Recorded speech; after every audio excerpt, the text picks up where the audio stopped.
Chérif Guémour, bonjour. Merci d'avoir accepté notre invitation pour ce 3e épisode de La Grande Surface.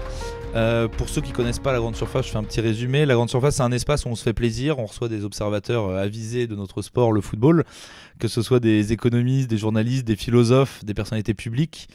On reçoit surtout des gens qu'on aime écouter quand ils parlent de foot. C'est un peu ce qui a dicté la ligne éditoriale de cette émission, et on peut dire qu'avec vous c'est quand même plutôt le cas. Il y a une partie de notre génération qui a été bercée avec vos interventions dans l'after. Vous nous avez un peu éduqués à voir le foot autrement avec SoFoot, ce qui était pas gagné, et on vous considère, enfin surtout Alex chez nous, comme une encyclopédie vivante du foot. Donc on va parler un peu de tout ça. Il faudra le féliciter. Non mais il parle de vous à longueur de journée. Bon, déjà, comment ça va ? Alors bonjour tout le monde, ça va bien et c'est un plaisir de pouvoir dialoguer avec 11e art, donc tout va très bien. Donc Chérif, je t'ai présenté brièvement en évoquant deux de tes nombreux faits d'armes que sont par exemple l'after et SoFoot. Si tu devais te présenter toi-même, qu'est-ce que tu rajouterais, qu'est-ce que tu aurais envie de dire pour ceux qui ne te connaissent pas ? Que je suis plus un aventurier du journalisme parce que j'ai pas fait d'école. C'est des semi-vocations que tout le monde a au départ, journaliste sportif, parler de foot et tout, parce que c'est la passion de beaucoup de gens, et que j'y suis arrivé tardivement, et voilà, ça n'a pas été préparé, puis ça a été, comment dire, c'était un peu un hasard que vous arriviez là-dedans, quoi. Ouais, un peu un hasard que finalement on provoque, parce que, comment dire, on a, surtout dans le monde de maintenant, où il y a quand même plus de foot dans les médias, plus de foot à la télé, où les opportunités, elles sont un peu plus nombreuses, quoi. Ouais. Même si le début de l'aventure, c'est plus la presse écrite qui aujourd'hui ne se porte pas super bien non plus, faut bien dire ce qui est. Et du coup, comment ça se fait qu'on te catégorise beaucoup quand on te connaît moins ? Moi, mes amis de 11e art te connaissent sur le bout des doigts. Moi, je te connaissais un peu moins. Mais en fait, dès qu'on recherche un peu sur toi, quand on regarde ton boulot, on te catégorise direct comme un peu un spécialiste des Pays-Bas, un amoureux des Pays-Bas. Alors le truc, c'est qu'il y a une explication déjà objective. C'est que pendant 3 ans, j'ai commenté les Eredivisie, enfin, championnat des Pays-Bas. Si on t'a demandé ça venait pas de nulle part, j'imagine. Et tu vois, pourquoi ? Parce que je parlais souvent de Cruyff, des Pays-Bas. Ça a joué dans la façon un peu exaltée dont j'en parlais. Tu vois, si tu me fais parler du football suisse, l'intensité de mes propos, elle va chuter énormément. Non, je pense qu'il y avait de ça. Et non, mais après, le truc, c'est que, objectivement, donc j'ai commenté pendant 3 ans le championnat des Pays-Bas. Alors, comme tu dis, c'était pas un hasard non plus. Je pense qu'il cherchait quelqu'un qui connaissait un peu cette sensibilité. Non, parce que je pense que dans des moments cruciaux, précis, on m'en a parlé. Quand je suis intervenu à la télé ou à la radio, c'est les gens qui m'avaient fait venir, on avait déjà eu des discussions avant, et je pense que quand je parlais des Pays-Bas, de Cruyff, de l'Ajax et tout, ça les avait marqués. Donc, fatalement, ils me relançaient sur le sujet en direct, que ce soit à la télé, à la radio. Donc, et puis après, le truc, quand tu écris un bouquin sur Cruyff, forcément, et en plus, bon, moi, j'ai pas calculé, tu vois, je sors mon bouquin, et il est mort 1 an après, tu vois ce que je veux dire. Donc, il y avait toute une séquence Cruyff, le bouquin, et sa mort. Heureusement, malheureusement. Donc, SoFoot incroyable que vous aviez fait sur sa mort. Ouais, on a fait un numéro spécial Cruyff aussi. C'est un double numéro, je me rappelle, pendant l'été, qui était fait comme ça. Et ça, c'est avant que sorte mon bouquin. Là, on doit être à l'été, et on l'a rencontré. En plus, on a eu une interview de Cruyff, tu vois. On est allé. Enfin, c'est pas moi qui l'ai interviewé, je parle pas l'espagnol, mais il y avait de ça, et je pense que ça a eu un écho avec les gens de ma génération, quand on parlait à leurs enfants, à leurs fils, ceci, cela. Donc j'ai reconnecté un peu la galaxie Pays-Bas, Ajax, avec les gens de ma génération, et qu'on transmis ça à leurs enfants et tout. Et c'est aussi, j'ai reconnecté avec le monde du foot français des années 80, qui ont grandi avec l'Ajax de Cruyff. Alors j'ai des exemples précis, c'est le carré magique, c'est-à-dire Platini, Giresse, Tigana, Gengini. Faut savoir, quand ils sont en équipe de France, ils voulaient tous avoir le numéro 14. C'est pas un hasard. Et puis tu as Luis Fernandez en parlait énormément, Courbis en parlait énormément. Tu vois ce que je veux dire? Et dans la culture foot française, et puis dans tous les autres pays, on sait à peu près quelles grandes équipes ont marqué l'histoire. Donc voilà. Et parce que du coup, là, on n'en a pas forcément parlé, mais vous n'avez pas toujours parlé de foot. À la base, vous étiez plus expert musical. Ouais, alors ça c'est la légende urbaine à cause de Wikipédia qui me présente comme un journaliste musical. Non, j'ai écrit sur la musique à droite à gauche, mais j'ai jamais été journaliste musical. Oui. Ça c'est Wikipédia. Puis comme j'ai la flamme de tout rectifier, donc voilà, c'est un intérêt, une passion. J'ai pratiqué aussi dans divers groupes, mais non, j'ai pas été journaliste. Oui, mais voilà, c'est pour ça que je disais plus expert que journaliste, parce qu'en fait, on vous a quand même demandé d'écrire des trucs, c'est aussi parce que vous y connaissez 2-3 choses en musique. Ouais, ça a joué. Ça a joué. Non, mais c'est une bonne question dans le sens où quand on a fondé SoFoot, il y a bientôt 20 ans, ça faisait partie de la vision élargie qu'on avait pour le magazine, c'est-à-dire que, bon, à la base, la matière reste le foot, l'actualité foot, le jeu, les joueurs, les entraîneurs, les équipes, et à côté de ça, on voulait développer tout ça dans un aspect... dans son aspect global dans la société, un aspect plus global et tout, donc... parler de musique, cinéma, politique, social, les voyages qu'on avait faits, ceci, cela, un peu l'anthropologie aussi, hein, c'est à ramener le foot. Il y a des éléments culturels assez précis. On ne joue pas pareil en Afrique qu'en Amérique du Sud, qu'en Europe, ce genre de choses-là. Donc la musique, c'était l'un des vecteurs, parce que on avait des références qui étaient assez rock. Elles sont plus rap aujourd'hui, c'est normal, c'est générationnel, mais ça constitue un langage commun. Même encore sur SoFoot, on voit encore pas mal d'interviews de groupes de rock. Ouais, bien sûr. Qui parlent de foot. C'est assez rare, on voit que ça que sur SoFoot, on le voit moins. Ouais, parce que, comment dire, d'abord, c'est deux cultures qui sont très proches. Et il y a des expressions qui sont plus parlantes que les vieilles expressions d'avant du football. Tu vois, donc je sais pas si tu parles, je sais pas, non, je rentre complètement un bide je sais pas, des Arctic Monkeys, tu vois ce que je veux dire, et tu le ramènes à un club anglais, tu vois ce que je veux dire. Ouais, il y a des parallèles qui se font immédiatement, quoi. La connexion, elle se fait tout de suite. Ouais. Tu vois. Et du coup, c'est un peu le lien, parce que du coup, je pense... Même si on n'est évidemment pas au même résultat que chez SoFoot, il y a eu un peu la même démarche que chez 11e art, c'est qu'on part du principe qu'en fait le foot, c'est un objet culturel en tant que tel qui s'inspire et qui inspire d'ailleurs plein d'autres disciplines et plein d'autres objets culturels. Moi, je pense que vous allez être d'accord avec nous vu que vous avez fondé SoFoot, mais est-ce que tu classerais quand même le foot au même rang culturel que d'autres matières comme la musique, le théâtre, le cinéma, ou est-ce que tu le mets quand même à part dans notre société? Non, le foot, c'est d'abord un sport. C'est ça, tu le ranges pas en tant qu'objet culturel Non, il y a toujours des sempiternels débats. Est-ce que le foot est un art? Non, c'est d'abord un sport. Il peut y avoir des aspects artistiques. Par exemple, je sais pas, un des derniers buts de Benzema, il y a quelque chose dans le relâchement corporel, le geste exact, au moment exact, il y a une dramaturgie qui rejoint le théâtre, le cinéma, ce genre de choses. Ça peut, par moments, il y a des aspects artistiques, c'est un art. Mais c'est d'abord un sport. C'est un sport qu'on arrive à connaître de mieux en mieux. Plus on prend de l'âge, plus on commence à voir à travers un match, quand une équipe est fatiguée, quand un joueur n'est pas dans un bon jour, ce genre de choses. Mais je pense que l'analyse première qu'on fait du foot, c'est d'abord l'analyse d'un sport. C'est-à-dire les forces en présence, le favori, l'outsider, l'état de forme, les derniers résultats, dynamique ou pas dynamique, et là, mais là aussi, je veux dire, c'est ça qu'il y a de bien dans la culture foot en France, et qui s'est développé, c'est que comparé à ma génération, il y a de plus en plus de jeunes qui ont pratiqué un sport, et vraiment parfois un très très bon niveau, pas que du foot, hein. Natation, judo, et je pense que avec un bon apprentissage d'un sport qu'on a pratiqué personnellement dans sa jeunesse, jusqu'à tard, hein, des fois, ça donne une meilleure perception du match de foot. Ouais.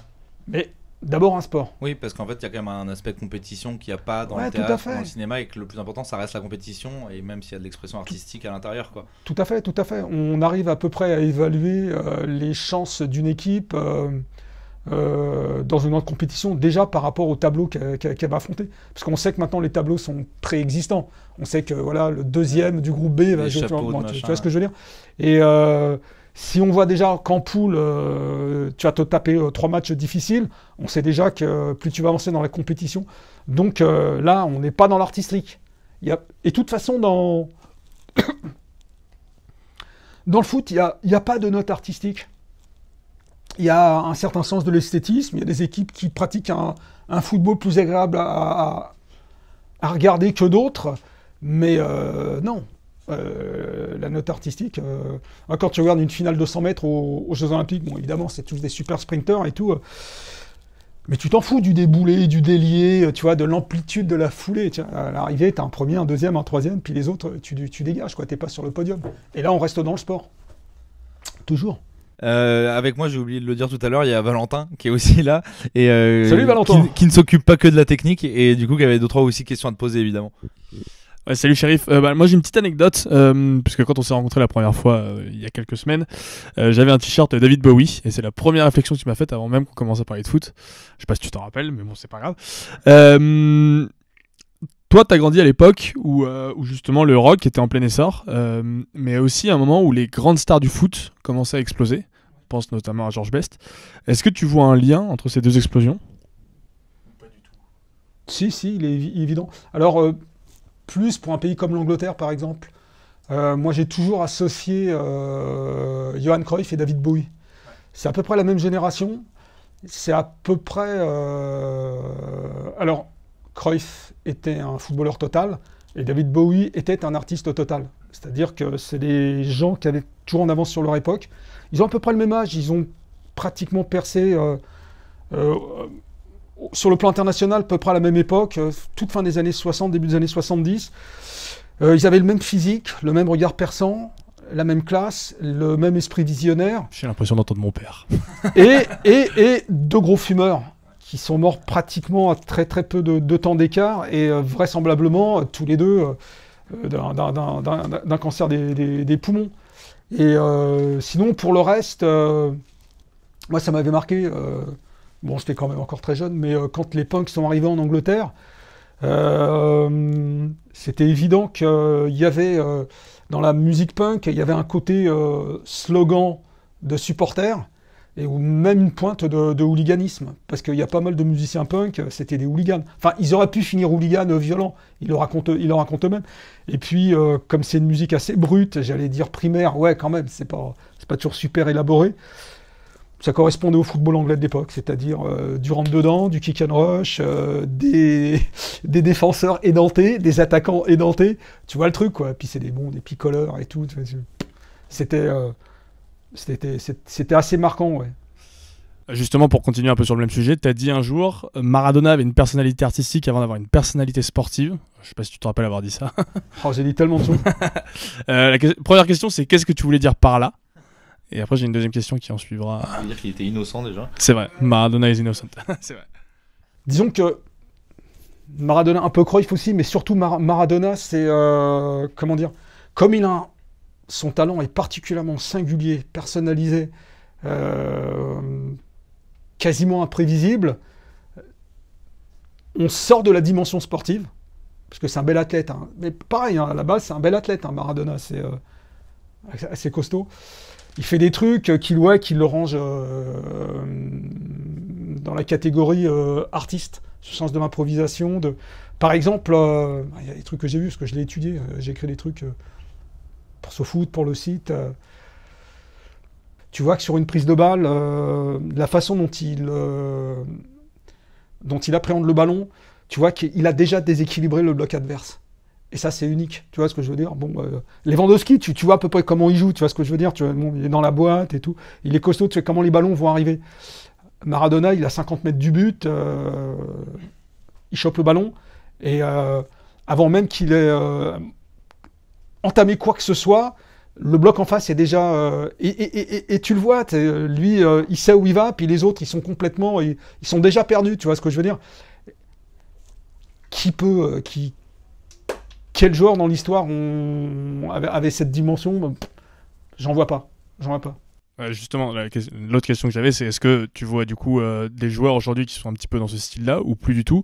Et si je devais comparer, en titre de comparaison avec un footballeur moderne, par exemple Mbappé, puisqu'on en parle pas mal aujourd'hui, est-ce qu'on ne devrait pas dire de Mbappé, si je reprends un peu ta phrase, Mbappé a une personnalité politique aussi forte qu'une personnalité sportive? Il y a un aspect business. Faut bien dire ce qu'il est. Il y a une gestion de carrière qui est pas du tout menée à la légère, prise par hasard au niveau des sponsors, au niveau de pas mal de choses. Au niveau, il y a un engagement citoyen contestable, mais je pense que ça vient d'où il vient déjà. Il vient de Bondy, il est parent de deux cultures. En fait, il est franco-algéro-camerounais, donc je pense qu'il est sensibilisé à toutes ces questions. C'est une bonne chose. Et pour l'instant, j'ai bien pour l'instant, il a eu l'intelligence de ne pas, de se montrer partisan. Parce que c'est toujours clivant, c'est toujours source d'erreur. Parce qu'on évolue tout simplement. Alors, accorder tout de suite son soutien à tel ou tel homme politique, tel ou tel parti, d'abord, c'est clivant. Parce que d'où l'attitude de Zidane qui ne s'est jamais prononcé en politique. On a toujours dit que c'était pour pas perdre la moitié de son marché, de son business et tout, pour pas décevoir une partie de la France et tout. Je pense qu'il y a une part de ça, mais c'est pas, je pense pas que ce soit vrai. C'est tout simplement, je vois à peu près le profil familial de Zidane. On est un peu de la même génération, donc cette ancienne génération d'immigrés maghrébins et algériens en particulier, on n'est pas très, comment dire. La politique, c'est pas un truc qu'on a investi de façon naturelle. Et Mbappé, c'est l'autre génération. C'est un garçon très intelligent et qui a des parents très intelligents. Et c'est une chose qu'on oublie très très souvent, c'est que ses deux parents sont deux grands sportifs. Sa mère était internationale de handball et son père n'a pas fait une grande carrière. Mais bon, il y a Mboma qui est son oncle ou son grand-oncle, Patrick Mboma. Donc il a bien baigné dans un univers... Shiraz Kambo et Coco, ouais. C'est un ancien joueur de Rennes qui est son beau-frère, je crois. Le mec, il a baigné dans une vraie culture sport. Et comme il est talentueux, les gens en général, qui sont talentueux, au propre comme au figuré, si en plus ils sont rapides, bah, ils ont un temps d'avance sur les autres. Comme il est très jeune, il est très bon, il est très fort, il est pratiquement toujours pile... au rendez-vous qui s'est fixé sur son parcours, il est en avance sur ses temps de passage, hein, il est déjà champion du monde hein, quand même. Donc, entre guillemets, ça laisse du temps pour envisager d'autres domaines, comme le domaine de la politique. Mais bon, pour l'instant, je parlerai d'engagement citoyen. Je ne parlerai pas d'engagement partisan politique. Et jusqu'à présent, c'est une bonne chose. Après bon, il fera comme il l'entend. Hein. En fait, ma question était plutôt évolutive, c'est-à-dire qu'aujourd'hui, on est passé d'un Maradona artiste footballeur à un Mbappé footballeur politique, entre autres, enfin citoyen en tout cas. Un peu, ouais. Est-ce que la question c'était plus, est-ce que tu penses que du coup, est-ce que le football est devenu plus sérieux qu'avant? Est-ce qu'il y a une perte d'artistes, enfin d'ouverture artistique, comme tu disais avec Maradona? Est-ce que c'est devenu trop sérieux peut-être? En partie, oui, parce qu'il y a tellement d'enjeux. Je vais donner un exemple que tout le monde connaît, c'est les clubs ont complètement verrouillé la com de leur entraîneur, de leurs joueurs, même de leur staff. Hein. Je veux dire, vas-y, essaye d'avoir le préparateur physique de Strasbourg ou de Marseille et tout. Tu peux l'avoir, mais tu ne l'auras pas comme ça. Et pareil pour les joueurs et tout. Bon, quel genre de questions vous allez poser? Ça va durer combien de temps? On a le droit de relire? Tu vois ce que je veux dire? Ouais, donc... ça, c'est au niveau de l'environnement qui est beaucoup, beaucoup plus pesant. Après, non, les artistes, il y en a encore. On est toujours émerveillé. On va pas parler que Benzema, Mbappé, mais non, il y a encore des... Alors, étonnamment, les jeunes talents qui arrivent... alors, il y en a qui viennent d'Allemagne, et puis là, en Angleterre, des Foden, des Mantes. Je suis vraiment... Pas Grealish. Non, je déconne. Non, il y a encore des artistes. Alors, le petit problème, c'est que comme le football devient, à mon sens, de plus en plus contrôlé, entre guillemets, par les entraîneurs, les managers, qui ont une vision globale de leur projet. C'est très bien, c'est des projets collectifs avec des vraies idées. Du coup, on laisse un peu moins les talents purs, le football d'instinct s'exprimer. Je vais donner un exemple. Par exemple, Mahrez, à la base, c'est un artiste. Mais bon, ou alors même Ziyech, à la base, c'est des artistes. Mais bon, on les voit, ils sont vraiment cantonnés sur un côté. Ils dribblent une fois sur deux. Faut pas qu'ils perdent le ballon trop. Et en fait, le seul artiste libre que j'ai l'impression que voir vraiment s'éclater, c'est Tadic à l'Ajax, quoi. Qui est encore, qui se permet tout, il se permet des dribbles. Des fois, il perd le ballon. Hein, tu vois ce que je veux dire? Mais ça, c'est plus une contrainte qui vient des schémas tactiques qu'on met en place. Mais les artistes, ils sont encore là. Mais j'ai l'impression qu'ils sont un peu plus brimés. Et je reviens à Ziyech, pour moi, c'est un crève-cœur de voir ce qu'il est devenu à Chelsea. Alors évidemment, il gagne très bien sa vie, il est passé de l'Ajax à Chelsea, donc c'est une progression fabuleuse pour un type comme lui. Première Ligue quand même, Chelsea gagne des titres en plus, il est mis en lumière, mais d'abord il n'est pas titulaire à part entière. Et moi je me rappelle qu'à l'Ajax, il déboulait à gauche, à droite, il était partout, il s'éclatait. On se rappelle le mec assez souriant, le mec de l'Ajax de 2019 et tout, là je le vois, Chelsea, c'est pro. Mais c'est très bien, il a le niveau aussi. Jouer aussi régulièrement dans une équipe de Tuchel en première ligue, j'aimerais bien être à sa place. Il y a beaucoup de footballeurs qui l'envient. Mais tu sens le gars un peu bridé, quoi. Est-ce qu'il est aussi heureux qu'il l'était à l'Ajax? Je crois pas. Mais ça se trouve, il dira le contraire, que c'est merveilleux, c'est un aboutissement. Donc voilà. Mais bon, les artistes existent encore, Dieu merci. On reviendra sur l'Ajax après parce qu'on sait que tu as une certaine passion pour ce club, mais justement sur la question de l'évolution des joueurs, on a l'impression que le foot des années 2020, ce serait un peu le foot des joueurs qui ont été bercés à la sauce Cristiano Ronaldo pendant les années 2010, c'est-à-dire les joueurs grands, puissants, rapides, bons de la tête et qui sont des véritables tueurs. Alors à tous les niveaux, pas forcément des attaquants, mais au milieu de terrain aussi, ça devra être des tueurs. En gros, on assiste à ce qu'on appelle, je pense, une robotisation des joueurs de foot. Qu'est-ce que tu penses de cette évolution et est-ce que tu penses qu'on aura de nouveau affaire à des joueurs comme Pelé, Cruyff ou même plus récemment des joueurs comme Iniesta ou Ozil? Le foot, c'est un sport merveilleux, donc il y a une tendance au morphotype que tu viens de décrire, et le meilleur exemple, c'est Haaland, carrément. Mbappé, ouais, voilà, c'est ça. Mbappé n'est pas bien grand, mais il est supersonique, donc c'est à peu près pareil. C'est les capacités physiques qu'ils ont. Ça, c'est la tendance, mais parce que c'est la tendance du foot actuel, hein, sur le fameux football de transition, des projections ultra rapides et tout, qui est très bien d'ailleurs. Enfin, je sais pas, moi, quand je vois les trucs en première ligue, quand je vois des Liverpool, Chelsea, faut vraiment être idiot pour dire que le foot d'aujourd'hui, il n'est pas attrayant. Après, j'aime bien le football d'avant aussi, pour d'autres raisons, mais c'est le football qui veut ça. Et puis, non, inversement, une fois de plus, je prends les exemples avec Foden, Mount, comment il s'appelle, Barella, puis les petites merveilles du Barça quand même, Gavi, Pedri, Nico. C'est pas mal, hein, de l'intelligence. J'adore Barella, c'est pas un monstre. Non, je pense qu'on va vraiment avoir vraiment besoin des deux. Tu vois, par exemple, regarde, c'est pas impossible d'imaginer que le futur Barça, on aura les trois petites merveilles dont j'ai parlé. Je suis un petit peu inquiet pour De Jong, mais disons, on va l'inclure quand même. Donc tu as un milieu à 3, De Jong, Gavi, Pedri et puis Nico. Parce que Busquets, bon, à un moment il va partir. Et devant on aura peut-être Haaland. Et on aura peut-être aussi, Dembélé avec ses déboulés. Tu vois ce que je veux dire? Donc on aura le morphotype actuel, Haaland. On aura le supersonique Dembélé, s'il ne se blesse pas.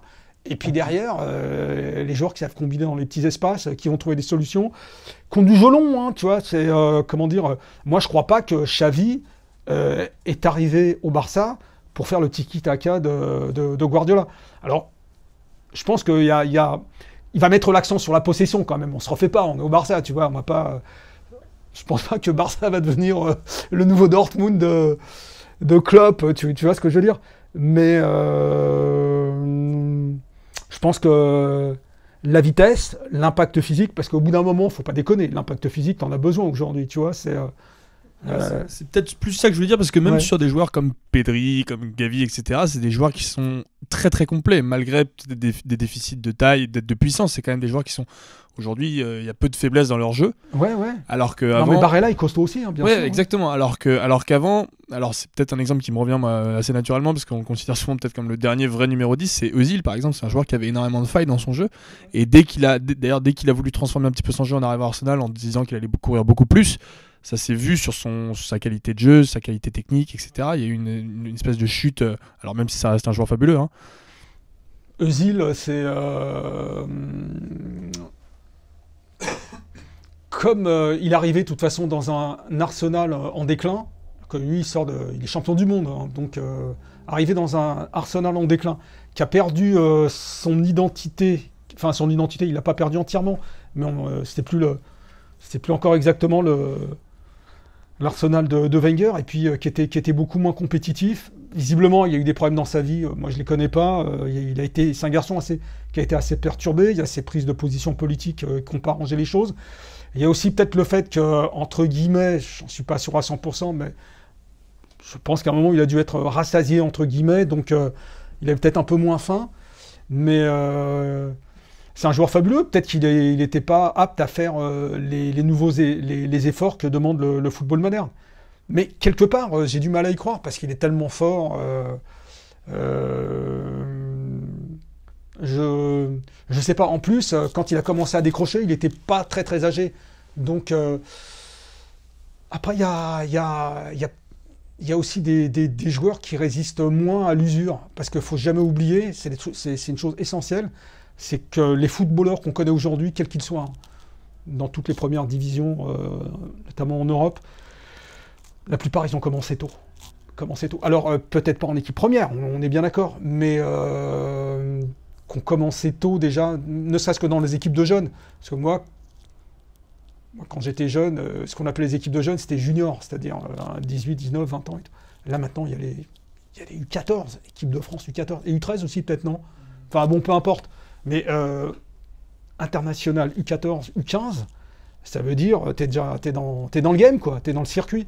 Donc il y a ça aussi. Moi justement, c'est plus là-dessus que je voulais rebondir, parce que tu parlais Dis-moi. tout à l'heure d'une ultra maîtrise. Justement, aujourd'hui, le pouvoir est un peu revenu au manager. Ouais.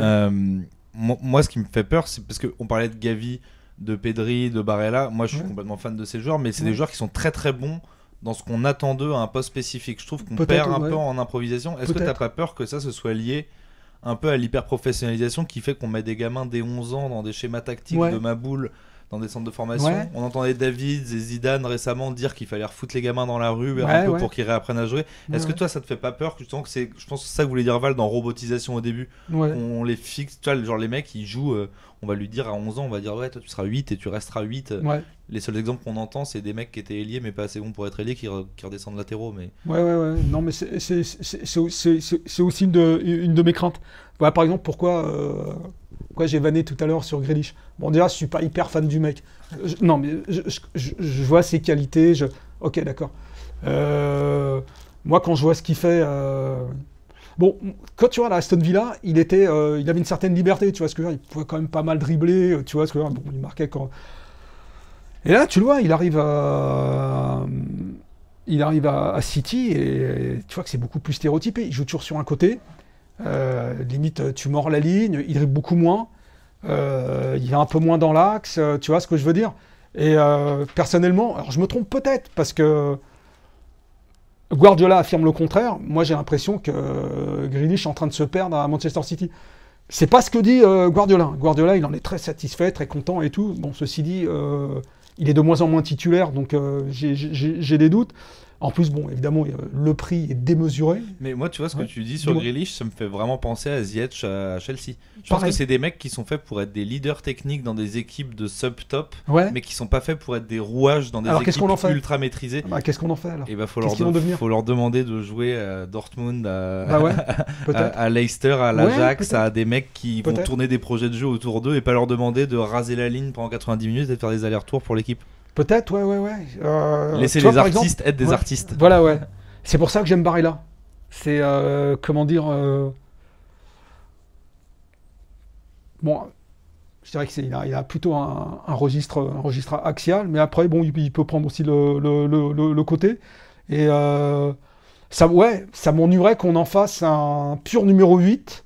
Parce que, bon, à l'Inter, le schéma bouge quasiment pas. C'est du 3-5-2. Bon, bref, quoi. Mais... parce que j'ai du mal à l'imaginer continuer à l'Inter, parce que bon, le foot italien, il n'a plus les moyens qu'il avait avant, donc ça me gênerait que, ouais, comme tu dis, ouais, on le stéréotype, par exemple, qu'il arrive en Angleterre, qu'on le fiche dans un 4-2-3-1, soit sur un côté dans la ligne 2-3, ou soit en double pivot, tu vois, je préfère que le voir comme il est à l'Inter, avec une marge de manœuvre assez élevée. En plus, il commence à marquer des buts. Il en marque de temps en temps, mais je pense qu'il faut qu'il progresse de ce côté-là. Non, c'est une bonne réflexion. Ouais, en effet, alors, on va pas parler de robotisation, mais la spécialisation des footballeurs, ouais, ça me dérangerait. C'est un peu ce qu'on voit, pas toujours, mais par exemple, j'ai la même crainte, par exemple, aussi au Bayern, avec Sané et Gnabry, tu vois. Alors que quand tu observes, les mecs, ils ont un registre axial. Mais alors quand tu les mets toujours sur les côtés, c'est très bien, hein. En plus, bon, il y a Coman aussi, c'est ce que j'en doute, y compris pour un joueur comme Coman. Parce qu'à force de jouer sur un côté au Bayern, alors qu'il peut marquer des buts, il peut marquer de près, il peut jouer un peu axial, combiner dans l'axe, ce genre de choses et tout. Tu vois, c'est en train de le rattraper en équipe de France, parce que là, dans le 3-4-3 de Il est en Deschamps, piston, ouais. tu vois ce que je veux dire? Et on les transforme en bouffeurs de ligne, ces mecs-là, alors que c'est des joueurs de ballon, quoi. Ça me plaît pas. Ça me plaît pas. Mais évidemment, comment dire, pour être dans l'équipe type de l'équipe de France régulièrement, peut-être qu'il va s'y plier. Après, est-ce que ces joueurs-là sont heureux de se dénaturer? C'est l'autre mot que je cherchais. Mais je pense que depuis qu'ils ont 11 ans, on les surnourrit en leur disant qu'il faut gagner des trophées dans les meilleurs clubs Ouais, du bien monde, sûr. et ils sont Ouais, prêts à ouais. faire des concessions, je pense, Ouais, pour ouais. gagner des titres. Ouais, mais c'est dommage. Il y a des joueurs qui ont une dimension supérieure au registre qu'on voudrait leur appliquer. Après, il y a des histoires de fric aussi. Je pense que, Ouais, bien à sûr. mon avis, Coman, il préfère bouffer les lignes au Bayern que de jouer 10-3. Du coup, pour un peu, on va dire, sortir un peu de l'aspect entre guillemets très tactique dont on parle depuis tout à l'heure, pour parler de jeu, ce qui est marrant, c'est que Klopp, quand il parle de son football, il dit souvent que ça se compare pas mal au hard rock. Donc déjà, je vais te demander si tu es d'accord avec ça, mais surtout, je vais te citer 3-4 autres entraîneurs et voir, toi qui es fan de musique, avec quel style ou avec quel groupe tu les compares. Oh là là, Klopp, t'es d'accord pour dire que le football de Liverpool, c'est du hard rock? Non, c'est le football d'abord qu'il a pratiqué à Dortmund. À Dortmund, ouais. Bon alors déjà, ça c'est vrai que l'Allemagne est un grand pays de hard rock, de heavy metal. Ils sont très bons. Il y a Scorpion, il y a toute la galaxie Scorpion, parce qu'il y avait aussi Roth, Uli Roth, je sais plus comment il s'appelait. Enfin bon, et puis pas mal d'autres groupes. Mais ouais, ça correspond à sa mentalité, et tu le retrouves dans le jeu de Liverpool, c'est-à-dire les projections rapides. Alors il y avait une expression, je crois que c'est Ralph Rangnick qui disait ça, c'est les projections en essaim d'abeilles. C'est-à-dire que on déboule à plusieurs et tout, bah, c'est Liverpool, hein, avec leurs 3 attaquants, et puis bon, les autres qui suivent derrière. Et ouais, c'est un concert de heavy metal, quoi. Les mecs qui te balancent la sauce tout de suite. Et c'est ce que disait d'ailleurs... c'est ce que dit Klopp à ses joueurs. Il le disait à Dortmund, il le dit à Liverpool, il dit les gars, pas de phase d'observation, pas de préparation longue et tout. Attaquer, d'entrée. Du coup, si c'est maintenant. Si tu devais choisir un groupe, ce serait Scorpion pour le foot de club. Ouais, mais alors Scorpion, pas au niveau, parce que Scorpion, c'est pas des mecs qui jouent super vite au niveau du tempo, ceci, cela. Par contre, ils te mettent la sauce d'entrée. Enfin, c'est. Après, je vais t'en donner 4 autres. Dis-moi. Tu fais dans l'ordre que tu veux. Ouais. Simeone, Guardiola, Tuchel et Xavi. Si tu devais les comparer, que ce soit un style ou un groupe, comme tu veux. Alors, Tuchel. Alors forcément de la pop anglaise. Alors déjà, lui, comme la plupart des entraîneurs allemands dans leur cursus, il s'est mis à l'anglais, tout simplement. Bon, après, ça, c'est les entraîneurs allemands, ils parlent toutes les langues. Hein. Tu vois Tuchel qui parle en français. Bref, c'est impressionnant. Ouais, pop anglaise. Donc il est à... C'est ça qui ressemble un peu à Mika. Hein? Ouais. C'est méchant, je pense pas que c'est Mika.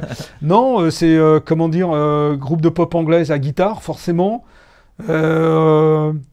Avec un rythme assez soutenu, chacun est à sa place.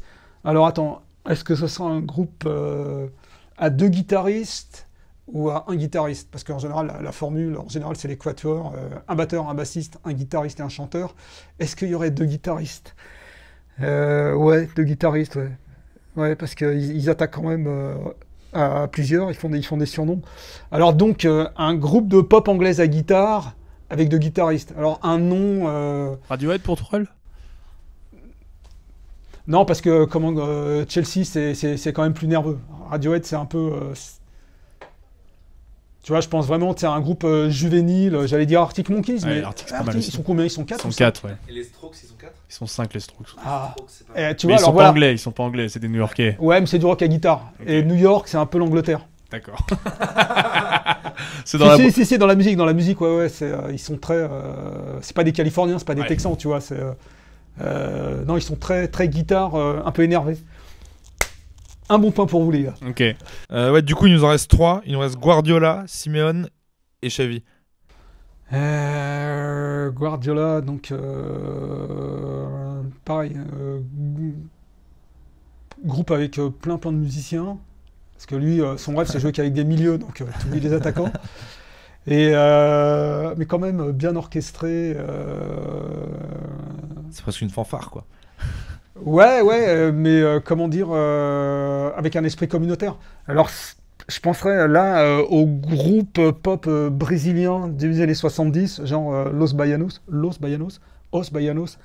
C'est-à-dire, en fait, c'était un groupe, ils étaient très nombreux, ils vivaient en communauté, ils faisaient de la musique très très inspirée, je sais plus, peut-être qu'ils avaient 1, 2, 3 chanteurs, enfin peu importe. Par contre, ils étaient très nombreux, entre les percussionnistes, parce qu'ils avaient des cuivres et tout, et ils vivaient en communauté. Et C'est vrai que la description ressemble pas mal aux équipes de Guardiola. ouais, esprit communautaire. Plusieurs groupe. chanteurs. Ouais, plusieurs groupe, chanteurs. Ouais, puis nombreux. tu vois, c'est un milieu, tu vois, c'est presque un milieu en ligne, tu vois ce que je veux dire. Enfin, lui, son rêve, c'est de jouer sans attaquant. Il veut jouer qu'avec des milieux. Un peu comme Sampaoli, comme il le dit. Donc voilà, je dirais Os Baianos, c'est-à-dire. Et puis l'esprit ancienne, c'est-à-dire que Los Baianos, eux. Comme le nom l'indique, c'est Bahia, donc c'est ça, Bahia Nord-Est. Enfin ouais, donc c'est localisé géographiquement. Et le Barça, c'est pareil, c'est localisé géographiquement. C'est la Catalogne, c'est l'esprit catalan, donc voilà, Los Baianos.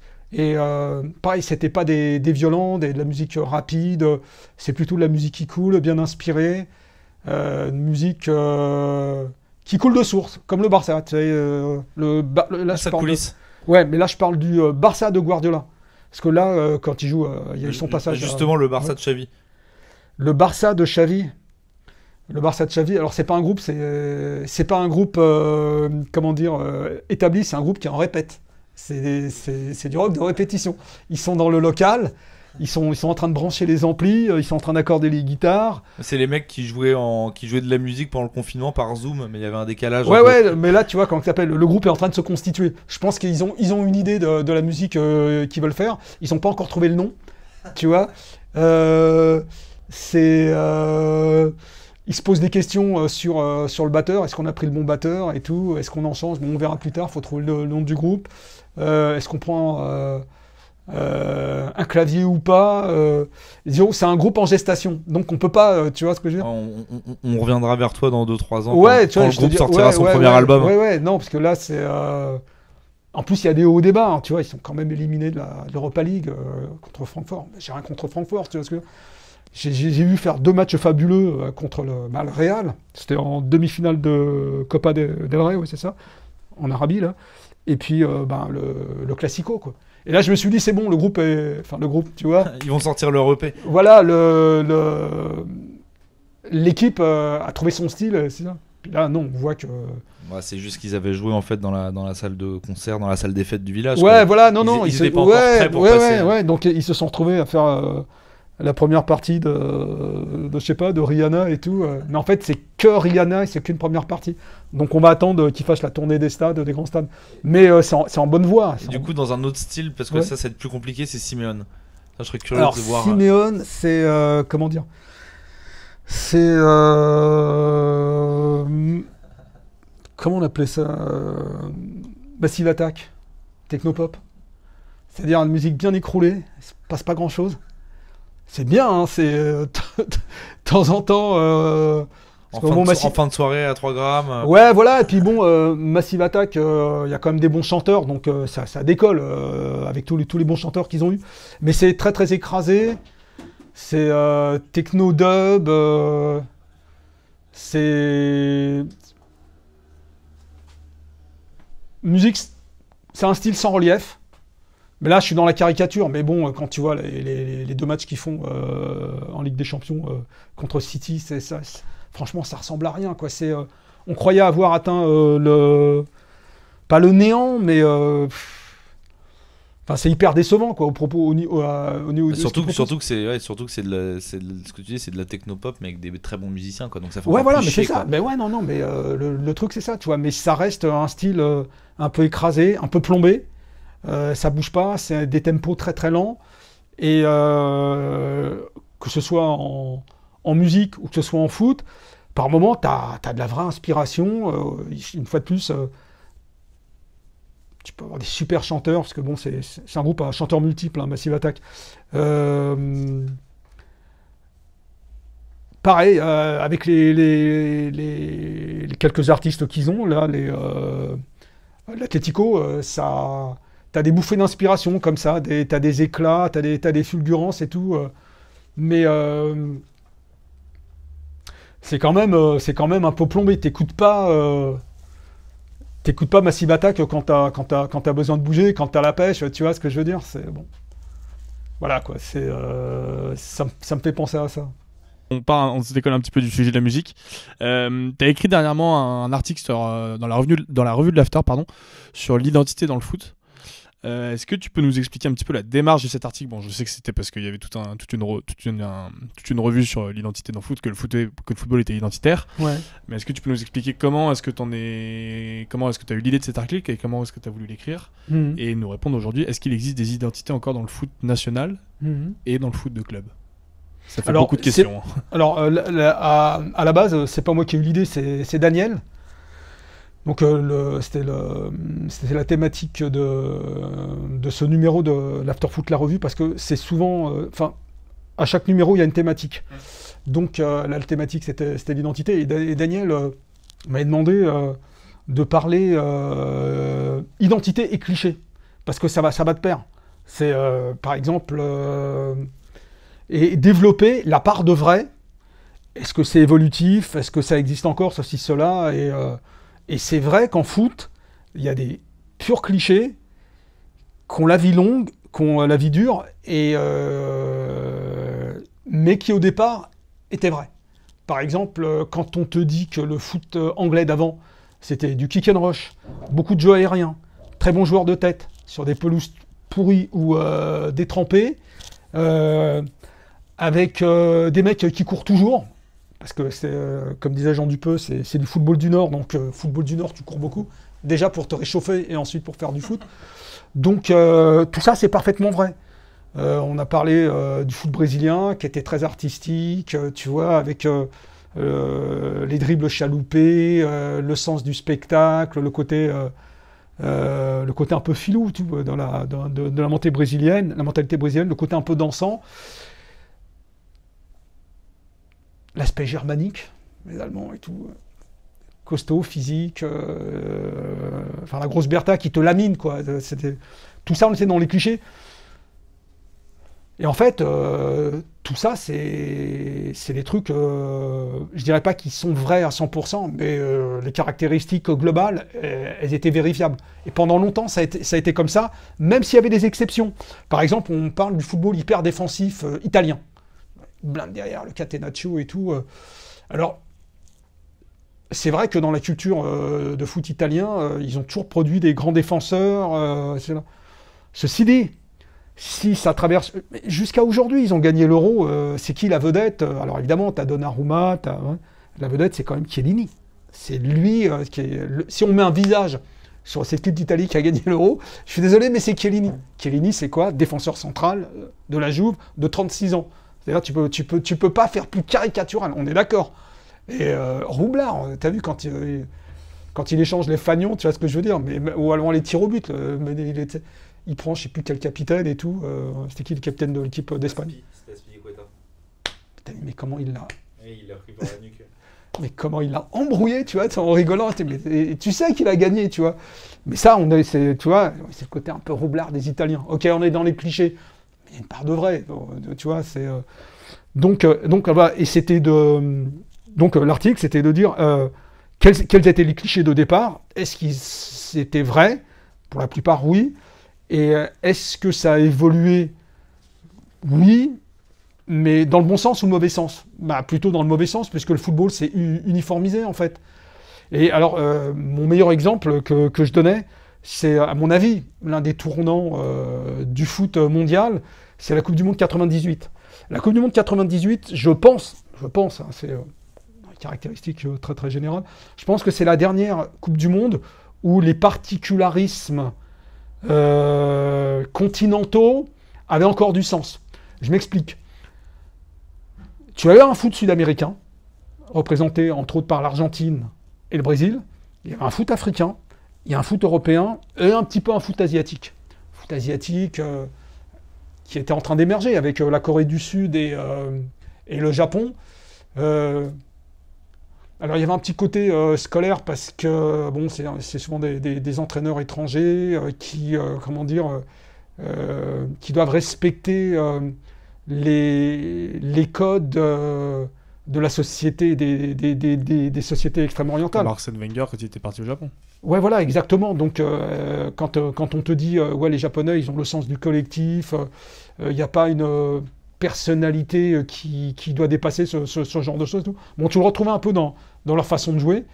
Et puis après, tu regardes l'équipe d'Argentine. L'équipe d'Argentine, tu as un numéro 10, tu as le numéro 9 classique, tu as un jeu fait de redoublement quand même. Ils savent bien manier le ballon, ils t'embrouillent, ils avancent, ils reculent. Je me rappelle comment ils s'étaient joués de la Jamaïque. La Jamaïque, c'était les mecs puissants qui couraient et tout, qui y croyaient et tout. Les Argentins, ils ont confisqué le ballon à la sud-américaine, quoi. Ni vu ni connu, je t'embrouille, ils ont gagné 5-0. Et tu avais les Brésiliens. Les Brésiliens, c'est peut-être encore la dernière époque, entre guillemets, du jeu Gabonito. D'ailleurs, ils avaient fait la pub à l'aéroport et tout, là, pour Nike. Et ouais, il y avait encore, tu vois. Et pour moi, le match emblématique de cette Coupe du Monde, je le dis souvent, et c'est pour moi le plus beau match de la Coupe du Monde, c'était Cameroun-Espagne, au premier tour. Et là, tu avais le football espagnol de l'époque, qui était beaucoup moins tiki-taka, mais quand même avec des beaux joueurs, Raoul et tout, qui mélangeaient pas mal de physique, un peu de possession, un peu de jeu direct, un jeu à l'européenne, mais dans le bon sens du terme. Et à mon avis, s'ils avaient passé le premier tour, ils auraient pu aller très loin. Mais c'est pas grave, ils ont gagné après. Mais avec un autre jeu, avec un autre système, un autre style. Et en face, t'avais les Nigérians. Et les Nigérians... alors là, on va retomber encore... Ah, Nigeria, j'ai dit Cameroun. Ouais, t'as dit Cameroun. Non, je me suis trompé. Non, c'est Nigeria, Espagne. Et alors évidemment, on va parler du Nigeria, donc on va ressortir un peu les clichés du football africain, c'est-à-dire des bons manieurs de ballon, des bons dribbleurs, et c'est le cas. Okocha, c'est un génie du dribble, tu peux pas dire le contraire. Il y a un aspect aussi athlétique quand même, ils avaient il y avait aussi des mouvements rapides vers l'avant, et puis, un côté encore pas bridé. Après, on va pas tomber dans les clichés et tout, mais à l'époque, la plupart des joueurs qui représentaient leur pays jouaient au pays. Donc, ils baignaient dans une culture commune. Là, c'est de moins en moins le cas. Je parle d'uniformisation. Les joueurs africains, ils ont quitté l'Afrique à 18-20 ans. Les joueurs sud-américains... Ils sont pas nés ailleurs. Ouais, s'ils sont pas nés... Là, c'est un autre truc. Ça, c'est le phénomène des binationaux. Mais moi, j'avais ma statistique. Je crois que quand l'équipe du Brésil gagne la Coupe du Monde 2002, il me semble que tu as à peu près à vue de nez une petite quinzaine, allez, disons, pour pas se tromper, une petite douzaine, entre 12 et 15 joueurs qui jouaient au pays encore à l'époque. Et à la Coupe du Monde, c'est quoi? C'est la Coupe du Monde 2014, 2018, ils étaient plus que 3, 2 et demi. Tu vois ce que je veux dire? Et Neymar, en fait, il représente le côté Joga Bonito parce que c'est lui qui est resté le plus tard. Et là, dans ce sens-là, il a bien écouté les conseils de Pelé qui lui disaient de retarder au maximum son grand saut vers l'Europe. C'est pour ça que quand tu vois encore Neymar, il a encore ce côté, tu vois ce que je veux dire. Mais imaginons que Neymar ait quitté le Brésil comme il en était question vers 15-16 ans, allez, disons à 17, pour aller au Real Madrid parce que c'était pratiquement ficelé. Il devait aller au Real au départ. Est-ce qu'on aurait eu le même Neymar? J'ai des doutes. Donc voilà, on a eu cette confrontation entre le Nigeria et l'Espagne. Et pour moi, j'ai vu le meilleur du foot avec deux cultures de jeu différentes. Et en plus, comme on est au premier tour, ça calculait pas. Ça calculait pas, ça allait d'un but à l'autre. C'était débridé. Il y avait... on faisait encore de la place aux artistes. En plus, les buts sont sublimes. Enfin, à part un où... comment il s'appelle, notre ami le gardien, là, il s'est trouvé, là. Zubizarreta, c'est ça, ouais. Et... donc voilà, et du coup, ça n'existe plus pour toi? Il n'y a plus d'identité. Alors, non, toi, tu parles d'identité continentale. Non, ça s'est beaucoup uniformisé. Est-ce qu'il y a encore des équipes nationales, selon toi, qui gardent une espèce d'identité propre à son pays? Je pense notamment au Chili, par exemple. C'est le premier exemple qui me vient comme ça. Ouais, c'est vrai. Il y en a encore pas mal. Ouais, et après, moi, je cherchais aussi des exemples avec des identités de clubs. T'as un peu le Japon, bizarrement. Oui, parce que j'ai adoré leur... J'étais à fond derrière. En 2018, rappelez-vous le match qu'ils font contre les Belges. Ouais. Mais moi, je savais. Doit gagner. Voilà, mais moi, j'étais sûr qu'ils allaient les faire souffrir. Tout le monde disait, ouais, Belgique 3-0, 4-0. Vous êtes fous, vous n'avez pas vu le premier tour. C'est pas sud-américain, c'est pas européen. Bah, évidemment, comme le football s'est uniformisé, même au niveau des, au niveau de la préparation physique, au niveau des schémas de jeu que tu retrouves un peu partout. Ils ont rien inventé non plus.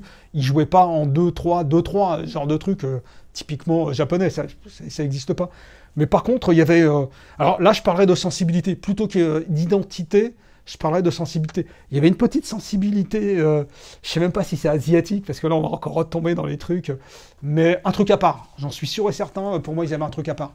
Et ça m'a beaucoup plu. Bon, alors, j'allais te poser la question sur les clubs, mais ça va devenir un peu redondant, donc je vais te la poser d'une autre façon, en revenant à la musique, justement, parce que je sais que tu aimes bien ça. Est-ce qu'on décèle des liens entre la culture et l'identité foot d'un pays et la culture musicale, justement? Moi, j'ai un exemple qui me vient très précisément en tête. Quand on parle du Manchester United de Ferguson, notamment celui des années 90, on pense beaucoup aux Fergie Boys, donc toute la génération Neville, Giggs, etc. Et ces gamins, ils ont grandi... les Fergie Boys, pardon, ils ont grandi à une époque où, pour s'éloigner justement de ce quotidien ouvrier qui était très dur dans la ville de Manchester, il y avait deux moyens qui étaient soit la musique, soit le football. Surtout à une époque où il y a un mouvement... Aujourd'hui encore un peu. Un mouvement musical. Non, mais je pensais particulièrement à un mouvement musical qu'on appelait le Manchester. Ouais. Et je pense que ça a vraiment fait l'identité du club de Manchester United, notamment dans ces années-là. Est-ce que toi, tu as des exemples Alors pas forcément en Europe, peut-être peut-être, je sais pas si tu connais peut-être des exemples en Amérique du Sud ou en Afrique de clubs, de clubs ou d'équipes qui se sont construites un petit peu grâce à une culture musicale. Ou est-ce que tu penses que c'est juste un épiphénomène? Non, c'est dur à dire parce que là, pareil, la musique c'est uniformisé. Au bout d'un moment, tous les pays du monde ont leur groupe de rock, ont leur groupe de pop, ont leur groupe de rap, ont leur groupe de techno. Je pense que c'est plus, comment dire, je pense que c'est plus lié d'abord à une époque et comment dire, rattacher un groupe, une ville, un style musical, un club. C'est dur à dire. Est-ce que le Liverpool des années 60 était très Beatles? Ouais, quelque part. Alors pour Plus le les coup, Pays-Bas, peut-être. ouais, pour le coup, ouais, l'Ajax des années 70, il était très rock. Là, pour le coup, ouais. Euh, D'abord parce que les Pays-Bas, ils étaient très branchés.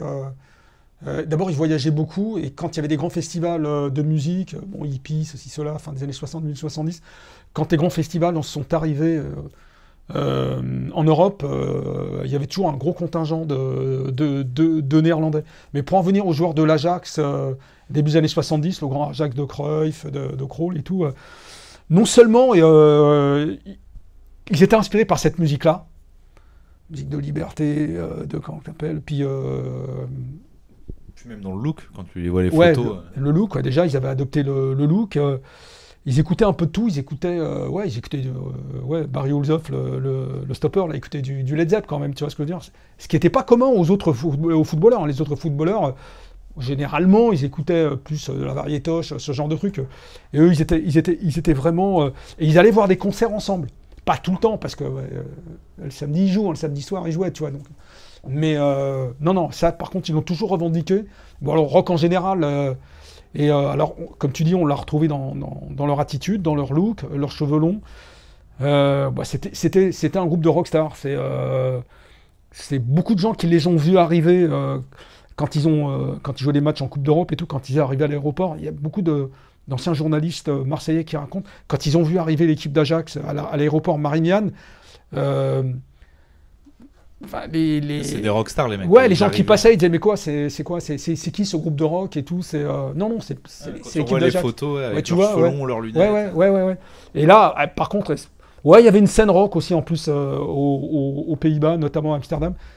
Donc ils étaient potes avec un groupe de pop néerlandais qui était pas mal, qui s'appelait The Cats. Donc voilà. Après, ça dépend des pays. Est-ce qu'on peut parler de... En Allemagne, oui, avec Klopp, je vois vraiment son état d'esprit. T'as un côté un peu industriel, musique qui tape à fond les ballons. Et puis c'est pareil, c'est un pays froid, l'Allemagne. Donc c'est un pays où tu vas beaucoup courir. Ça, c'est une des théories de Daniel Jean Dupeux qui est très intéressante. Il parle des footballs de pays chauds et des footballs de pays froids. Et en général, les pays de football, les pays froids, Angleterre, Europe du Nord, c'est des pays où de toute façon, avant de courir sportivement, tu vas déjà courir pour te réchauffer. Alors que les pays du Sud, il fait tellement chaud que tu cours pas naturellement, tu vois ce que je veux dire, tu es tellement écrasé par le chaud. Donc tu vas un peu plus garder le ballon, tu vas un peu tripoter, tu vois ce que je veux dire. C'est le pays des... Un football de passe et un football de dribble, en gros c'est ça. Mais pour en venir à la musique, et puis de toute façon, aujourd'hui, la musique, elle s'est uniformisée. Ils écoutent pratiquement tous la même musique. Alors, pour le meilleur, ça peut être du bon rap, et pour le pire, c'est ce qu'on appelle le reggaeton, quoi. Mais le reggaeton, c'est international, tu vois, les gros tubes d'été et tout, tu vois, les techno à 2 balles, ce genre de choses et tout. Mais après, c'est normal, tu vas pas écouter... je sais pas, moi je suis footballeur, aujourd'hui je vais pas écouter Radiohead, tu vois ce que je veux dire, je vais écouter un truc qui met l'ambiance et tout. Après, de là écouter du reggaeton, faut pas non plus déconner. Hein? De là écouter du reggaeton, faut pas trop déconner. Tu fais la fête, hein, puis les gonzesses que tu fréquentes, elles écoutent quoi? Tu crois qu'elles écoutent du Radiohead? Non, elles écoutent aussi du... Tu vois, mais oui, faut aller à l'essentiel, je pense. Non, parce que c'est une question, nous, on voulait te poser, parce qu'en plus, ça nous concerne un petit peu aussi, étant donné que tu es, que tu le veuilles ou non, de manière improvisée ou non, un homme de médias. Ouais. Et on se demandait comment t'imaginer un peu le traitement médiatique du foot dans les années à venir. En gros, toi qui as évolué dans plusieurs époques là-dedans, à ton avis, vers quoi on penche? Est-ce qu'on va avoir de plus en plus de formats, entre guillemets, on va dire un peu comme nous, un peu indépendants, qui vont se développer? Ou est-ce que t'as pas un peu peur que t'aies un espèce de système espagnol, voire tabloïd, qui bouffe tout et qu'on soit sur l'instant présent sans creuser? Mes craintes, c'est la culture de l'instant, comme tu dis. Donc, quand tu vois des collègues qui te disent que Benzema, c'est au-dessus de Johan Cruyff, en plus, le mec, il le dit, il le pense, d'un ton assez péremptoire. Tu dis non, j'adore Benzema, tout ce que tu veux, mais non. Benzema, c'est pas Cruyff, il n'arrivera jamais à son niveau. Tu vois, ça c'est un peu le danger de la culture de l'instant. Tu vois ce que je veux dire? En fait, on va peut-être avoir besoin des deux, parce qu'en fait, finalement, les podcasts longs vont se nourrir de l'ambivalence avec la culture de l'instant qu'oblige la télé et les grands médias. On aura les deux. Oui, c'est ça, on aura les deux. Ouais. Et la dérive que j'observe chez les jeunes confrères, enfin les apprentis jeunes confrères, c'est qu'ils sont en train de s'auto-formater dans leur expression, dans leur raisonnement, comme les talk-shows de la télé. Du coup, ils délaissent l'écrit. Et je suis désolé, mais l'écrit, c'est ce qui permet de structurer ta pensée foot. Pas toujours. T'as les mecs qui n'ont jamais écrit, tu vois. Abibay, il n'a jamais écrit sur le foot. Bon, après, il a été footballeur professionnel. Quand on est journaliste, mais ça dans tous les domaines, on a besoin à la fois d'avoir une pensée dédiée à la discipline que tu veux appréhender. Tu dois être bon oralement, c'est-à-dire savoir exprimer tes idées. Et je pense que l'écrit est super important. Ça permet de structurer ton discours, déjà de te relire. Je sais pas, une semaine après, 15 jours après, putain, mais j'écris n'importe quoi. Tu vois ce que je veux dire? L'oral, on s'en fout dans un talk show. Tu peux dire, avant un match, Bordeaux va gagner 4-0. Soit ils gagnent, soit ils perdent et tout. Mais c'est l'écume des jours. Genre, dans 2 jours, on a oublié ce que tu as dit. Tu vois ce que je veux dire? Et puis tu pourras toujours te rattraper aux branches et tout. Ouais, j'avais dit qu'ils avaient 4-0. Ok, ils ont perdu 1. Mais rappelez-vous, ils ont joué à 10. Ok, d'accord. C'est l'écume des jours. Tu vois ce que je veux dire? C'est des trucs qui s'accumulent et puis qui disparaît, qui est dissous, tu vois, par le temps qui passe. Par contre, l'écrit, si tu as un rapport honnête avec toi-même et que, les écrits restent en plus. Les écrits restent. Et quand tu écris, tu te soumets au regard des autres. Donc, tu n'as pas intérêt à écrire n'importe quoi. Tu vois ce que je veux dire? Tu vas raconter des conneries 1 fois, 2 fois, et puis, tôt ou tard, tu as des retours de ce que tu as écrit. Alors, si tu écris sur un site et tout, tu vois les commentaires. Et si tu as vraiment dit n'importe quoi, tu as intérêt à en tenir compte. Mais pour en tenir compte, il aura fallu que tu écrives et que tu te sois fait reprendre. Tu vois ce que je veux dire? Quand tu fais des talk-shows... Ça veut dire que pour nos amis du forum de SoFoot, c'est-à-dire que tu vas voir les commentaires sous tes articles? Ah oui, bien sûr. Ouais. Après, T'es pas celui qui prend le plus cher. Non, tu vois ce que je veux dire. Mais par contre, des fois, je vois des trucs, les mecs qui développent et tout, je dis, ouais, ça, c'est pas faux. Non, mais moi, je tiens à dire que, je le dis dans plusieurs de nos émissions, le forum de SoFoot est un journal à part entière. Ouais. Il y a des mecs dans le forum de SoFoot, c'est incroyable. Ils vont te faire des articles qui sont plus développés que l'article qu'ils commentent. Tu vois ce que je veux dire? Donc voilà, c'est le constat que je fais. Et puis, je sais pas si les jeunes générations lisent les livres. Et je dis ça parce que depuis quelques années, au niveau de la culture foot en France, il y a une bonne production de livres qui est bonne, qui est diversifiée, sur la philosophie du jeu, sur les biographies de joueurs, d'entraîneurs. Par exemple, si tu t'intéresses au foot allemand, sincèrement, si tu te fais ta petite revue de presse, de livres qui sont sortis sur le foot allemand en France, c'est-à-dire en langue française, et pas, alors que ce soit traduit ou pas traduit, je veux dire, traduit en français ou alors qui ont été faits par des auteurs français, c'est pas énorme, mais c'est pas mal. Ça existe, tu vois ce que je veux dire. Alors après, le football anglais... Moi, je pense que les livres sont lus. Je pense que la presse est un peu en danger. Ouais, voilà. Je pense que les jeunes vont moins au kiosque et achètent moins les trucs. Ouais, mais est-ce que... j'ai l'impression que les livres sont quand même lus un peu. Alors, est-ce que les jeunes lisent des livres, mais pas forcément des livres d'aujourd'hui, des livres d'hier et tout, tu vois ce que je veux dire, c'est important parce que, comment dire, une fois de plus, l'écrit, que ce soit quand tu l'écris toi-même ou la lecture, ça aide à structurer ta pensée, à bien l'ordonner. Et c'est pour ça qu'il y a des fois des mecs... regarde, c'est vachement frappant. Moi, je sais, je l'ai vu, que ce soit des anciens footballeurs ou des journalistes. Quand tu discutes avec eux, c'est passionnant. Ils voient des choses que moi, j'ai pas vues, ceci, cela et tout.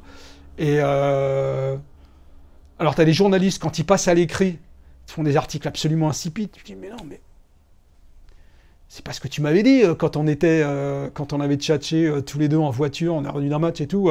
Tu m'avais dit des choses passionnantes, je les retrouve pas. Parce que, tu vois, et pareil pour les footballeurs. Moi, t'as plein de footballeurs qui sentent le jeu. Tu vois, il paraît que c'est le cas de Jean-Pierre Papin. Je suis pas, je regarde pas énormément Bein et puis j'ai pas beaucoup. T'as beaucoup de gens qui vont te dire qu'il a une très très bonne perception du foot, mais qu'il a du mal à s'exprimer. Alors soit parce qu'il est impressionné, parce que il va pas te rentrer dedans. Je confirme qu'il a un peu de mal à l'exprimer. Tu vois ce que je veux dire? Maintenant, est-ce que pour autant, il est pas bon en foot, il connaît pas bien le foot, est-ce qu'il perçoit pas bien le foot? Je suis pas sûr. Non, c'est même sûr que non, je pense qu'il gagnerait à écrire, comme tu dis. Tu vois ce que je veux dire? Mais parce qu'au bout d'un moment, il faut passer par cette case-là. Alors si c'est valable pour les footballeurs, c'est aussi valable pour les journalistes.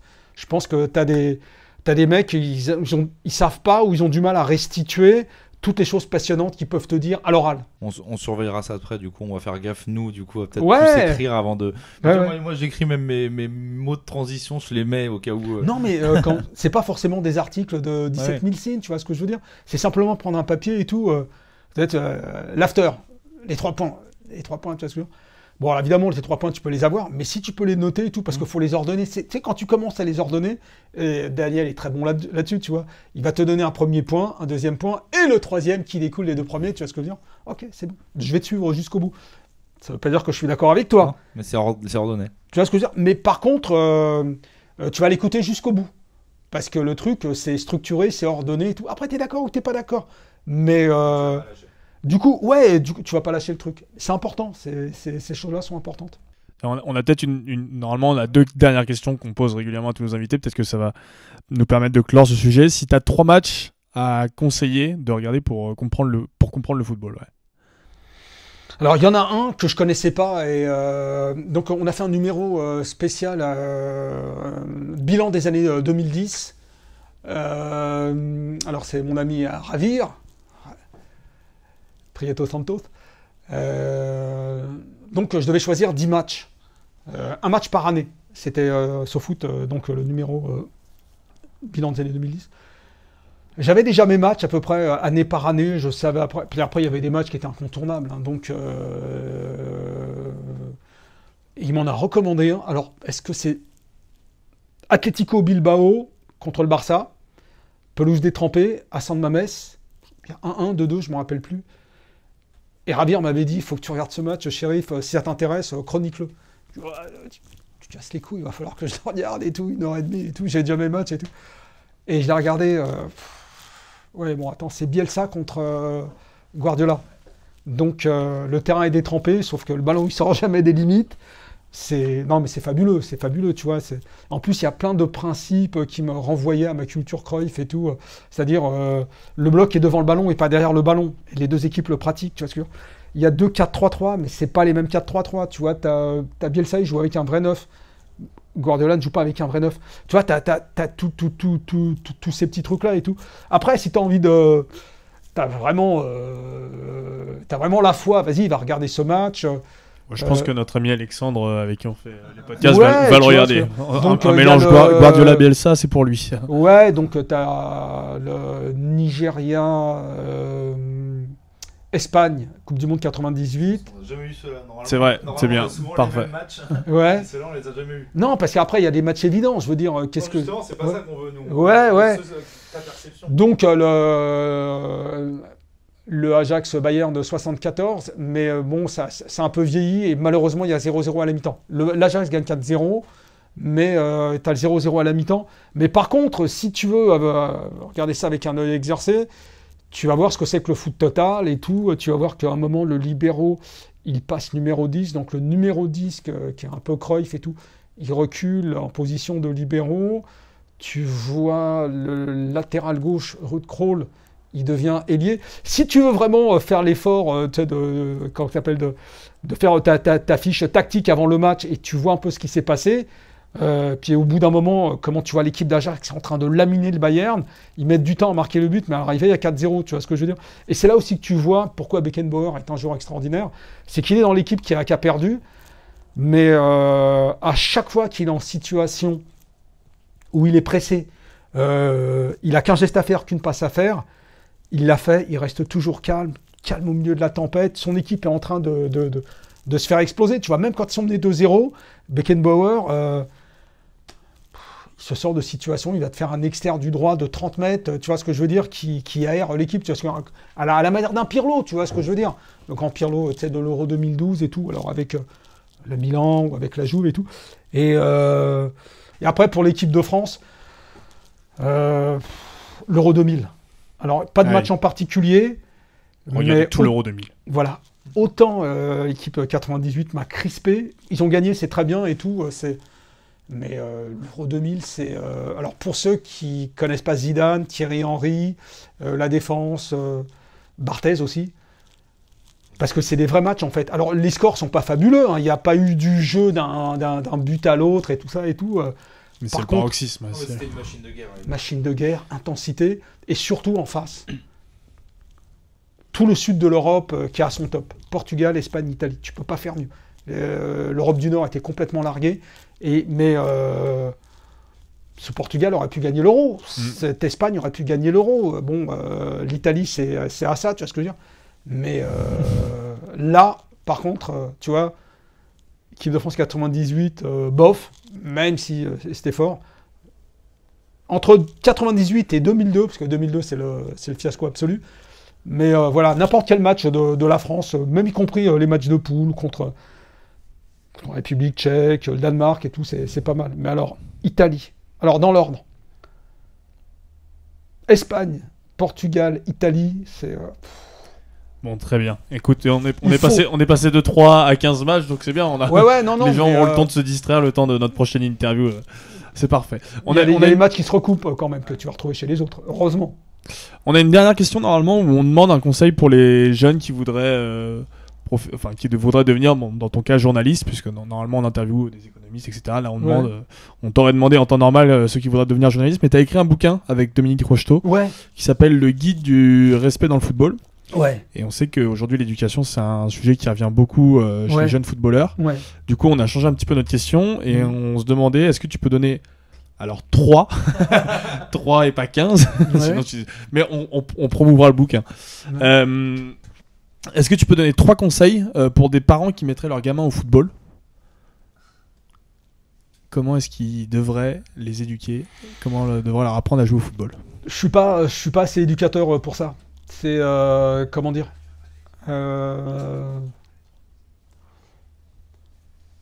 oui, il y a. Alors, si, quand même. Si. Ça peut être aussi des conseils pour des gamins qui nous écoutent. Ouais. C'est un peu des règles de vie pour que aussi que les parents arrêtent la de première, se croire, la première, la plus importante, accepter la défaite. Accepter de savoir perdre. Ça, c'est la chose la plus importante. C'est vraiment la boussole qui doit te guider. Tu peux pas gagner à tous les coups. Si tu perds, c'est pas parce que tu as été mauvais, c'est pas non plus parce que l'équipe d'en face a triché ou que l'arbitre s'est trompé. Ça fait partie du jeu. Ouais, le foot est un jeu. C'est un sport, mais c'est aussi un jeu. Et en jeu, tu gagnes, tu perds. Alors évidemment, il faut refuser la défaite. C'est le discours des winners, des Cristiano Ronaldo et tout, ou alors des grands entraîneurs. Il faut haïr la défaite. Mais faut pas être mauvais joueur. Ouais, voilà, c'est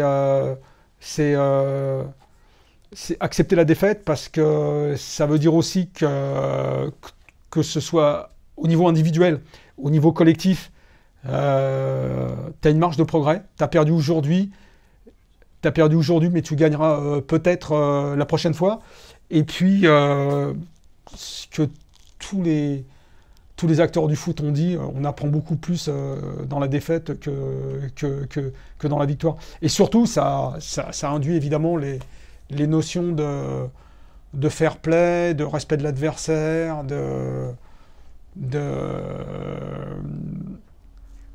ça apprend aussi le temps long. Le temps long, tu peux être très très fort à 8 ans, tu peux être moyen à 10 ans, tu peux revenir encore plus fort à 14 ans. Non, puis surtout, c'est, comment dire, être prêt à, comment dire, à vivre une aventure collective. Parce que moi, c'est ce qui m'a manqué. Comment dire, moi, je suis arrivé en football de club très tard, vers 14-15 ans, c'était trop tard. J'avais déjà chopé tous les mauvais tics du football de rue. J'étais très bon, un peu perso, infatigable, comme tous ceux qui pratiquent le foot de rue, tu vois ce que je veux dire. Et quand je suis arrivé en club, il y a trop de choses auxquelles j'avais pas été éduqué. C'est-à-dire que déjà, un match de foot dure 90 minutes. Enfin, c'était un peu moins, parce que j'étais en équipe. Non, quand tu pratiques le foot de rue, t'as pas de limite. Le football, un match de foot, il dure 5 heures. Tu vois, il a commencé à 4 heures et il finit à la tombée de la nuit. Tu vois ce que... Mais ça, c'est pas du foot. C'est fantastique. C'est des souvenirs merveilleux, tu vois, mais c'est pas du foot. Le terrain, il pourrait être tout petit ou il peut être immensément grand, tu vois, à jouer. Alors, on peut faire des super parties de foot à 4 contre 4, à 6 contre 8 ou à 22 contre 22. Tu vois. C'est super, mais c'est pas du foot. Et comment dire... évidemment, comme c'est le football de rue, donc c'est celui qui gueule le plus fort, donc celui qui marquera le plus de buts, qui se fera respecter, ceci, cela et tout, ça t'induit à avoir des comportements à la fois hyper individualistes et à la fois aussi déconnectés du vrai foot. Parce que le vrai foot, c'est pas ça. Le vrai foot, c'est un terrain de foot qui est délimité, un terrain de jeu. Alors bon, la règle du hors-jeu, ça c'est pour un peu plus tard. C'est intéressant ce que tu dis quand même, parce qu'en dehors d'être prêt à vivre une aventure collective, c'est être prêt aussi à accepter les règles, en fait, que les règles font partie du jeu. Absolument. Que sans règles, t'as pas de jeu. Est-ce que Ben Arfa, qui a été plutôt bien formé, qui est passé par toute... c'est quelqu'un qu'on a amené comme il faut, à mon avis, au statut de joueur professionnel. C'est-à-dire bien préparé, bien tout. Après, est-ce qu'il n'a pas eu du mal à perdre tout le côté justement de foot de rue, c'est-à-dire un certain individualisme. Il a des problèmes au niveau relationnel, c'est une évidence, ce mec-là, avec le reste de son équipe, tu vois ce que je veux dire ? A priori, il s'embrouille avec tout le monde, donc. Tu vois ? C'est toujours pareil, c'est que si dans la même journée tu croises 50 cons devant toi, si c'est pas toi le con à la fin, quoi. Donc. Mais ce qu'il y a de fou, c'est qu'il n'a toujours pas compris. Tu vois ce que je veux dire ? Au bout d'un moment, les expériences malheureuses, elles s'accumulent. Au bout d'un moment, tu comprends et tout. Puis je suppose que autour de lui, il n'y a pas que des connards qui lui disent à thème, c'est toi le plus beau, c'est toi le plus grand. Il y a des mecs tu vois, c'est serait-ce que son agent, tu vois. Et en fait, ça rentre pas. Ça rentre pas. Et là, je pense que ça, on en revient aux sources de son apprentissage. C'est-à-dire, il a joué en club très tôt aussi. Mais je pense que le foot de rue a déformé sa vision collective du foot. Et on se rend compte qu'en fait, c'est pas rattrapable. Avec certains, tu vois, on sait qu'un type comme Zidane et tout, pareil, il a pratiqué le foot de rue, le mec qui faisait des petits ponts, il jouait des petits ponts dans sa surface, tu vois, les trucs de ouf et tout. Vraiment, il a compris, quoi, tu vois ce que je veux dire. Parce que pareil, il a pratiqué le foot de rue à 20 contre 20 à Castellane, tu vois ce que je veux dire, avec les grands frères et tout. Du coup, si je dois faire juste un résumé de ce que tu viens de dire sur les conseils, en fait, vaut mieux apprendre à ses enfants à devenir comme Zidane que comme Ben Arfa, ce qui est quand même vraiment assez logique. Apprendre à accepter la défaite. Se donner le temps d'être bon, de progresser, comme à l'école. Tu peux pas tout ingurgiter en CP, en CM1 et tout. Voilà, tu vois, on va te faire lire des textes que tu vas pas comprendre, même en 6e, tu vois ce que je veux dire. Une pièce de Molière, un bouquin de Marcel Pagnol. Bon, il y a plein de mots que tu connais pas et tout. Tu as tout un environnement. Pas grave. Avec le temps, tu vas mieux comprendre ce qu'on t'a enseigné. Le foot, c'est pareil. Donc, c'est le temps long. Tu vois, t'as ton petit copain là, de 6 ans et tout, il sait faire des choses que toi tu sais pas faire et tout, il sait faire des jongles, il sait faire des petits ponts et tout, il est super doué et tout. Calme. Tu vas t'entraîner, tu vas apprendre, ou alors tu vas développer d'autres trucs. Ouais, ton petit copain, ouais, sauf qu'il sait pas faire une passe de 20 mètres dans la course, tu vois, parce que toi tu sais le faire. Ou alors il a pas vu, quand on s'appelle, qu'un mec est parti, enfin bon bref. Accepter la défaite. Ça, c'est par contre, ça c'est le B à bas. Accepter la défaite. Rester maître de soi. Se projeter sur le temps long qui fait que tu vas progresser et puis être prêt à vivre une aventure collective. Bah, Chérif, merci pour tout ce temps qui a été long à nous accorder. Tout le monde nous a pas donné le même temps. Des fois, on est très serré. Là, on a eu le temps de bien discuter.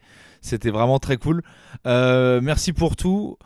On se retrouve peut-être sur d'autres formats de 11e art. On voulait t'en parler en off, on t'en reparlera.